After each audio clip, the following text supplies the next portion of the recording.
সবাই না ওঠেন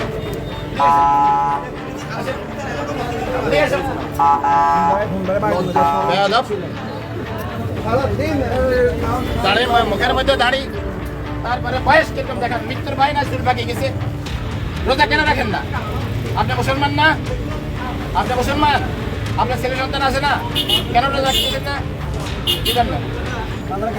কি জন্য কি বমি আছে বমি হলে কি বমি হলে রোজা ভাঙতে পারবে রোজা ভাঙে না বলছে কি আসেন এখানে আসেন আর কখনো রোজা ভাঙবেন কিভাবে ভাঙবেন না কেন জানেন ধরেন এই পয়সা আপনার সেই শাস্তি কেন ধরে উঠে বসেন বসেন কেন ধরে আর কখনো রোজা ভাঙবেন না বসেন মৃত্যুর ভয় নাই চুল পাকিয়ে গেছে কয়দিন পরে কবরে ডাকতেছে এখনো রোজা ভাঙতেছে রোজা রাখবেন তো কালকে থেকে রোজা রাখবেন